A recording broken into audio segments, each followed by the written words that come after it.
mahadsanid abuna halkani waa hoyga Soomaalida Holland oo aad kala socotaan FM-ta Amsterdam iyo internetka dalmar.org waxaad ku soo dhawaataan dhageystayaal war wixii caawa naga soo garay adduun weynaha wasiirka arrimaha dibadda dalka Netherland Maxime Verhagen oo uu heliyo wasiirka horumarinta iyo iskaashiga caalamiga dalka Netherland ayaa booqasho ku tagay dalkaasi Britain oo uu ka furmay shirweyne lagaga hadlayo sidii loo taageeri lahaa dalalka Afghanistan iyo Yemen waxaana lagu soo qaadi doonaa shirweynahan oo lagu qabanayo magaalada London ee dalka Ingiriiska amni darida iyo dhibaatooyinka dhaqaale ee labada wadan ee Afghanistan iyo Yemen Ra'iisul Wasaaraha Britain Gordon Brown ayaa dhawaanta midowga Yurub iyo adduunka ugu baaqay in la qabanqaabiyo shirweyne lagaga hadli doono arrimaha ka taagan dalka Yemen iyo Afghanistan iyo sidii ay beesha caalamku isaga kaashan lahaayeen dadaalada lagu doonayo in dawladda Yemen lagaga caawiyo sidii ay wax uga qaban lahayd dhibaatooyinka dhinaca dhaqaalaha siyaasadda iyo bulshada ee dalkaasi ka taagan waxaana si aad ah looga hadli doonaa xaaladda dalkaasi Yemen oo haatan ka sii daraysa xukuumadda Netherland ayaa muddo 30 sano ka badan ka hirgelisa dalkaasi mashruucyo horumarineed waxaanay Holland sidoo kale si aad ah u taageertaa kaamamka qaxootiga Soomaalida jooga ama ku nool dalkaasi Yemen tan iyo markii ay dagaaladu ka bilaabmeen dalkaasi Soomaaliya waxa si xad dhaaf leh dalkaasi Yemen ugu soo qulqulaya qaxootiga Soomaalida ee ka soo barakacay dalkooda hooyo iyagoo qaarkoodna ay doonyo yar ku soo biimeeyaan nafahooda kadibna ay yimaadaan kaamamka qaxootiga dalkaasi Yemen halkaas oo ay kala kulmaan nolol raf iyo silic ah oo ay muddo dheer ku jiraan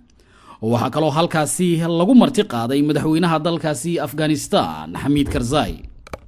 xisbiga Christian Democrat-ka ee marka magaciisa la soo gaabiyo loo yaqaano CDA ee dawladda dalkan Holland ka tirsan ayaa si kulul uga soo horjeeda qaraar ama qodob ay dhawaanta soo bandhigtay wasiirka socdaalka dalkan Holland Nabayhat Albayrak kaasoo dhigaya haddii qof magangeliyo doon ahi uu 5 dambi oo kala duwan galo muddo sanad gudihii ah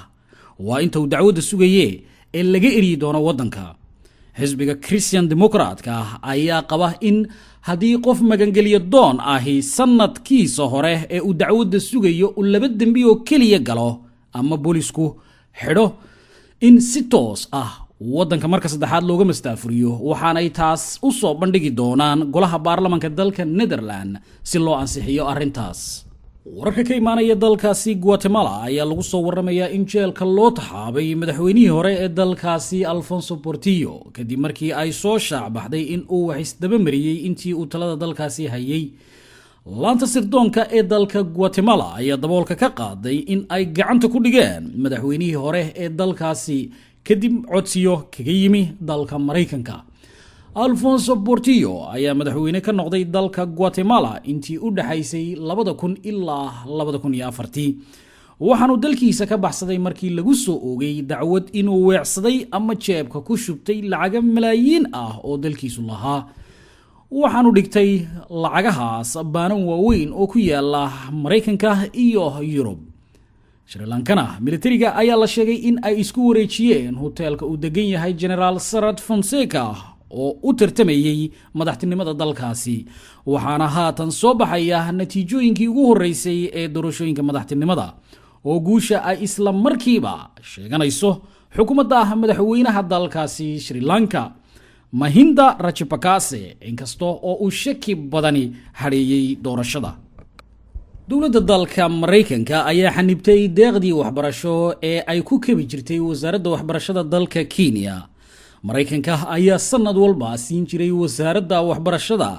lacag dhan ilaa 7 milyan oo dollar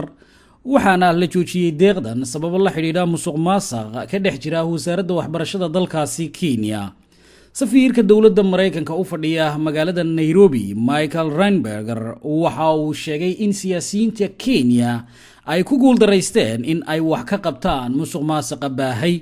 waxaanu ku baaqay in wax laga qabto oo la ciqaabo dadka dambiyadaas musuqmaasuqa ah ku kacaya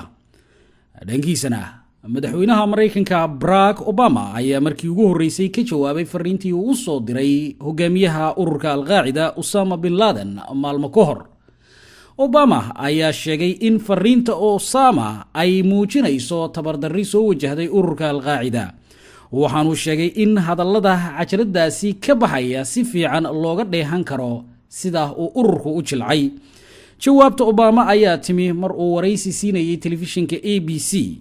Osama ayaa maalmo ka hor cajaladiisii ugu dambeysay ugu digay shacabka Mareykanka iyo madaxweynahooda Barack Obama. waxaanu sheegay in aanay nabad ku waari doonin inta uu Mareykanku dagaal kula jiro muslimiinta adduunka iyo inta la laynayo walaalahooda reer Falastiin. waa sida uu hadalka u dhigay. golaha ammaanka ee qaramada midoobay ayaa ka saaray 5 nin oo ka tirsan ururka Taliban liiska argagixisada caalamka, waxaana arintaas ka dalbay madaxweynaha dalkaasi Afghanistan Hamid Karzai. 5 nin oo ka tirsan madaxdii hore ee Taliban markii ay talada dalkaasi hayeen waxaa ka mid ah Cabdulwakiil Mutawakkil, wasiirkii hore ee arrimaha dibadda ee Taliban, wasiir ku-xigeenkii hore ee wasaaradda maaliyadda Fazl Mohammed, iyo 3 nin oo kale oo dhammaantoodba ka tirsanaa wasiiradii dowladdii dalkaasi Afghanistan ee ay lahaayeen Talibanku intii aan la weerarin. waxaana raggan dhammaantood hore loogu daray liiska argagixisada caalamiga ah, kuwaas oo aan loo ogolayn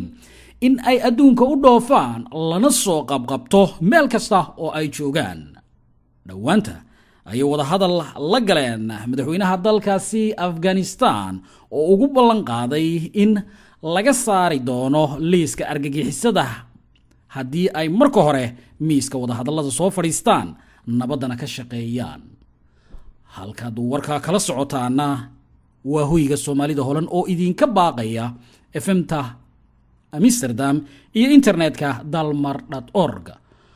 warkii hoyga Soomaalidana caawa intaas ayuu dhageystayaal inoogu eegyahay. Radio Dalmar iyo barnaamijyadiisina halkoogii ay inooga sii socon doonaan.